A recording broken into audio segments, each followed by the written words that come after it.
বাংলাদেশ ছাত্র অধিকার পরিষদ ঝিনাইদহ জেলা শাখার উদ্যোগে ঐতিহাসিক পলাশী দিবস উপলক্ষে ঝিনাইদহ জেলার বিভিন্ন স্থানে পোস্টারিংয়ের মধ্য দিয়ে পলাশীর যুদ্ধ সহ বাংলাদেশের বিভিন্ন বিপ্লবী সংগ্রামের খণ্ডচিত্র প্রকাশ করে ঝিনাইদহ ছাত্র অধিকার পরিষদের নেতাকর্মীরা।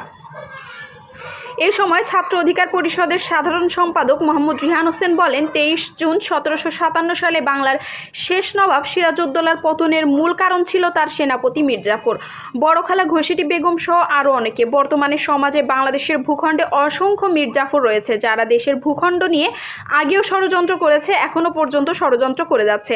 এ সকল ষড়যন্ত্রকারীদেরকে দাঁতভাঙ্গা জবাব দেওয়ার জন্য ছাত্র অধিকার পরিষদ সবসময় রাজপথে আছে ও থাকবে। বাংলাদেশ ও বাংলাদেশের ভূখণ্ডের দিকে যারা কুদৃষ্টি দেবে তাদেরকে কোনোভাবেই ছাড় দেওয়া হবে না। বাংলাদেশে যারা স্বৈরাচার শাসন প্রতিষ্ঠা করার চেষ্টা করবে তাদের বিরুদ্ধে ছাত্র অধিকার পরিষদ রাজপথে থাকবে। ঝিনাইদহ ছাত্র অধিকার পরিষদের উদ্যোগে ঝিনাইদহের সকল স্থানে আমরা পলাশীর দিবস উপলক্ষে বিভিন্ন সময়ে বিপ্লবী সংগ্রামের খণ্ডচিত্র তুলে ধরার চেষ্টা করেছি। এ সকল বিষয়গুলো নিয়ে আমরা সবসময় কাজ করছি এবং করে যাব।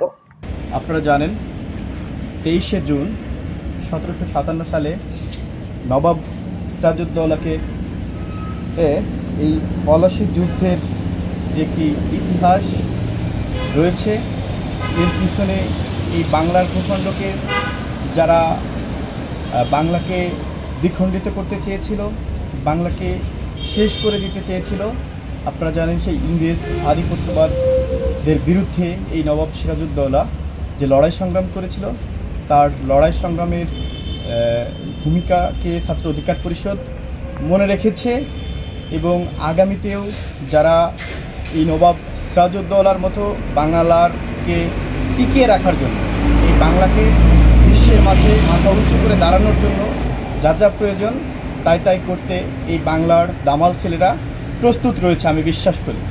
আপনারা জানেন 1757 সালে যে পলাশী যুদ্ধ ঘটেছিল ইংরেজদের আধিপত্যবাদের বিরুদ্ধে, এখন পর্যন্ত দেখা যাচ্ছে যে বাংলাদেশকে কিছু মানুষ, কিছু কুচক্রী মহল বাংলাদেশকে ভারতের আধিপত্যবাদ বিস্তার করার চেষ্টা করছে।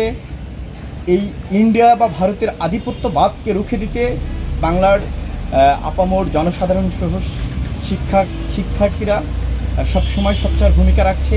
সেই সাথে আজকের এই ভূমিকায় সমর্থন জানাচ্ছে বাংলাদেশ ছাত্র অধিকার পরিষদ।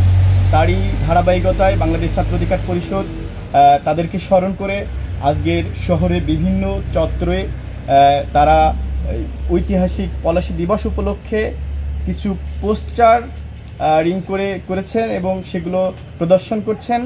আমরা আশা করি আগামীতে যারা বাংলার আধিপত্যবাদের বিরুদ্ধে লড়াই সংগ্রাম করবে, বাংলাদেশ ছাত্র অধিকার পরিষদ তাদের সাথে সবসময় সোচ্চার ভূমিকা রাখবে বলে আশা রাখছি। আপনারা দেখেছেন যখন মোদি বিরোধী আন্দোলন হয়েছে, 2000 কোটা সংস্কার আন্দোলন, 2018 সালের কোটা সংস্কার আন্দোলন হয়েছে, শিক্ষার্থীদের এবং এই আপামর জনসাধারণ বাংলার মানুষের যে কোনো সংকটকালীন সময়ে যখন বিভিন্ন বড় বড় রাজনৈতিক দলগুলো মাঠে ভূমিকা রাখতে পারেনি, তখন কিন্তু বাংলাদেশ ছাত্র অধিকার পরিষদ তাদের কথা, তাদের যে অধিকার আদায়ের লড়াই সংগ্রামে সামিল হয়ে তারা কিন্তু সবসময় রাজপথে সোচ্চার ভূমিকা রেখেছিল। আপনারা জানেন যে 2019 সালে মোদি বিরোধী আন্দোলন হয়, সেই আন্দোলনে সাধারণ শিক্ষার্থীদেরকে নির্মমভাবে এই স্বৈরাচার খুনি হাসিনা কীভাবে তাদেরকে টর্চারিং করেছিল, কিভাবে তাদের উপর নির্যাতন করেছিল, গ্রেপ্তার করেছিল, মামলা দিয়েছিল। মিথ্যা মামলায় আমাদের ছাত্র অধিকার পরিষদের কেন্দ্রীয় সভাপতি বিনিয়ামিন মোল্লাকে জেলে যেতে হয়েছে, আমাদের তরিকুলকে, তখন ছাত্র অধিকার পরিষদের সাবেক সভাপতি, ভারপ্রাপ্ত সভাপতি ছিল, তাকে জেলে যেতে হয়েছিল। বর্তমান কেন্দ্রীয় ছাত্র অধিকার পরিষদের সম্মানিত সাধারণ সম্পাদক নাজমুল হাসান ভাইকে জেলে যেতে হয়েছিল, কারাবরণ করতে হয়েছিল। এরকম অসংখ্য নেতাকর্মী সেদিন কিন্তু কারাবরণ করেছিল। তো আমরা আশা রাখবো আগামীতে যে কোনো আধিপত্যবাদের বিরুদ্ধে বাংলাদেশ ছাত্র অধিকার পরিষদ সবসময় সোচ্চার ভূমিকা রাখবে বলে আশা করছি এবং ঝিনাইদার মাটিতে যদি কেউ স্বৈরাচারী মনোভাব পোষণ করে তাদেরকে দাঁত ভাঙা জবাব দিতেও ছাত্র অধিকার পরিষদ সবসময় মাঠে আছে, এই আশা ব্যক্ত করে সকলকে আবারও ঐতিহাসিক পলাশী দিবস উপলক্ষে সকলকে শুভেচ্ছা জানিয়ে আমি আমার কথা শেষ করছি। আসসালামু আলাইকুম।